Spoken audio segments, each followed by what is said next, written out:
If a president does something which he believes will help him get elected in the public interest, that cannot be the kind of quid pro quo that results in impeachment.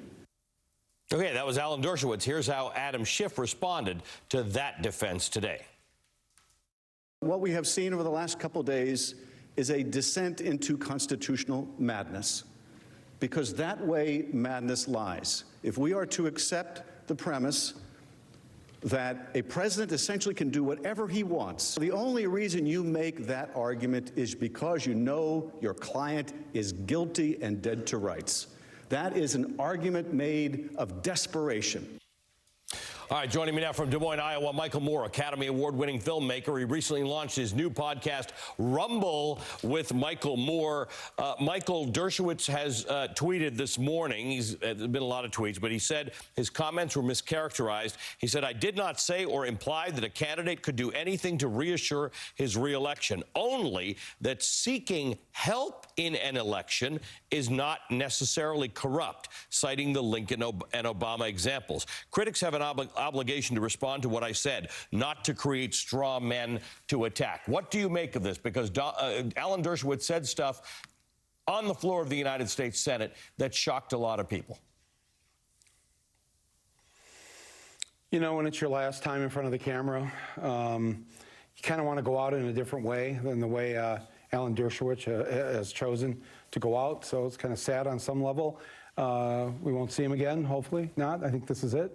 So goodbye, Alan. I think the majority of Americans believe that you do not and should not try to extort or bribe, coerce another country into helping you dirty up our American elections. And so it was very clear what he said on the floor.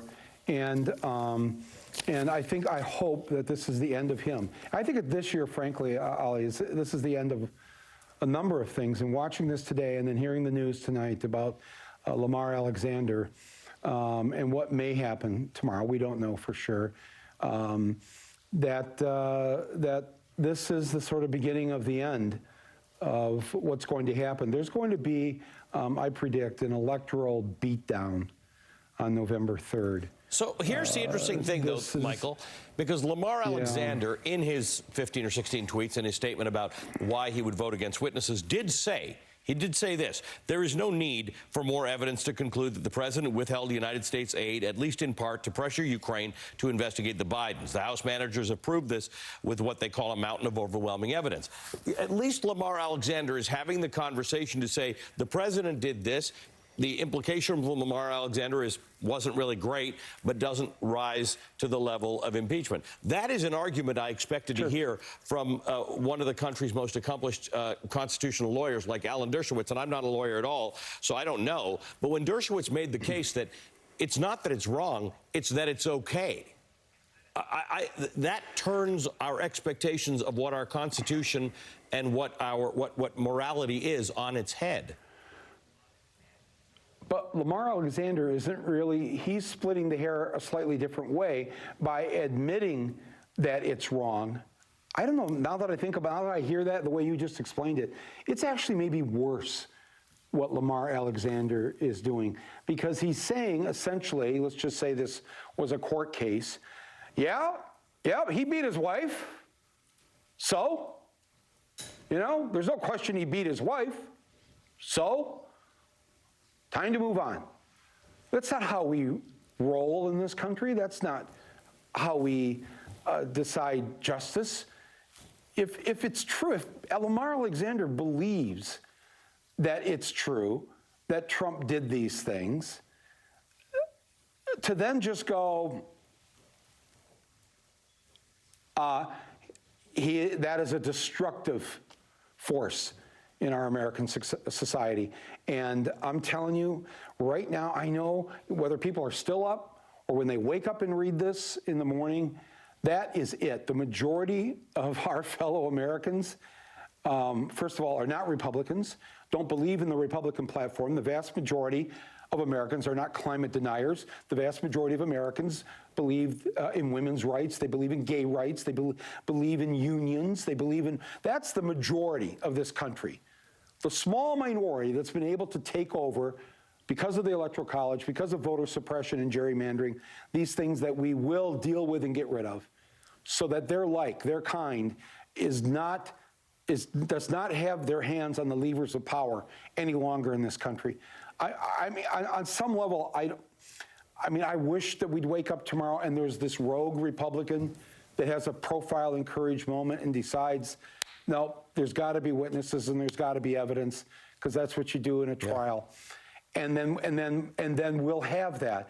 But there is, I'm sorry to say at this point now, maybe I'm just too angry in this moment, that no, that's the way they want it. Let them have it that way. Well, and then we'll take care of them, because the American people are sick and tired of being sick and tired. Des Moines, Iowa is where is going to be ground zero of people expressing their frustration on Monday. I'll be with you there on Monday, but let's take a quick break and talk about what could happen starting on Monday in the next election for the next president of the United States. We'll take a quick break. Michael Moore and I are back on the other side. All right, we're back with more from Michael Moore in Iowa. Michael, what are people saying about this? We had a Quinnipiac poll the other day. It said 75% of Americans want to hear from witnesses, or think the Senate should hear from witnesses to make that a fair trial. If we are done in 24 hours and there have not been witnesses called in this trial, there are many Americans who are going to think this was a sham. Actually, I think most people will be thinking that they know that their president of the United States, committed various, whether they call them crimes or illegalities or abuses or whatever. Everybody knows, and he's admitted, that he tried to get the president of another country to dig up dirt on one of his potential opponents, and he was going to take out his opponent with the dirt that the other president was going to give him, and he used American military aid to do that.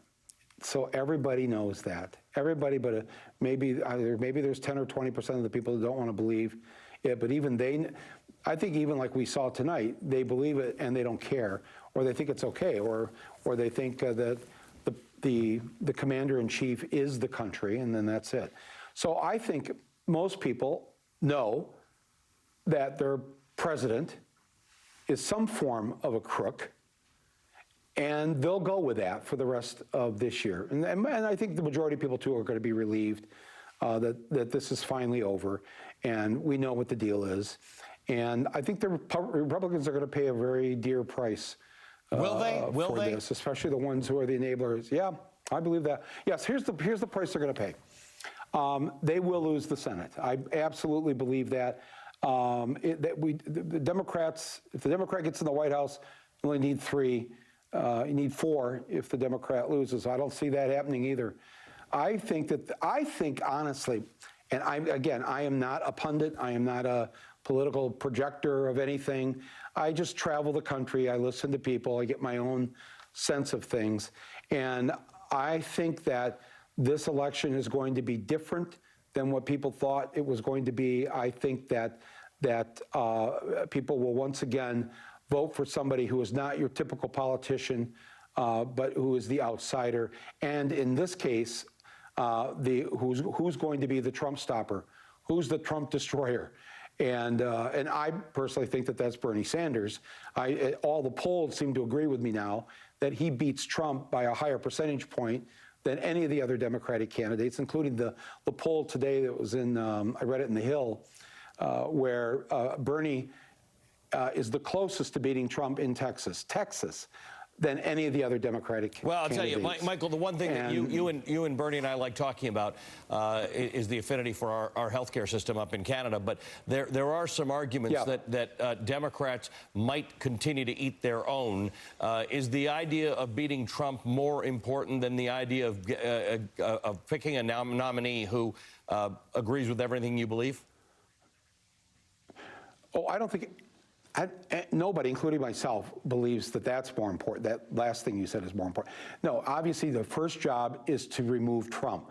But the second job, which is equally important, is to remove that which gave us Trump. The parts of our system that are broken, that are wrong, that has to change. If we don't change that, if we don't have a candidate who's really going to fight for true change, whether it's health care, daycare, women's rights, all of this stuff, the climate, my God, the climate. If we don't have that, then we won't win. If we don't have a fighter, we won't win. And so, you know, we have a chance. We have a chance, I think, with Bernie. And I think he's the best person to stop Trump and the best person to create a more just and equitable society in this country. And I think you're going to be surprised just how many people agree with me on that. All right, we're going to have a little more time to talk about that. I do think that you and I and Bernie Sanders should go back to Michigan, where you're from, where people sort of understand those challenges of healthcare, of industrialization, of automation, and of outsourcing, and have that discussion really fully. But Michael, as always, thank you for joining me. I'll see you in Iowa. I'd love to do that. Michael Moore joining me from Des Moines. We're 3 days away from the Iowa caucuses. I'm Ali VELSHI. MSNBC's impeachment coverage continues right after this.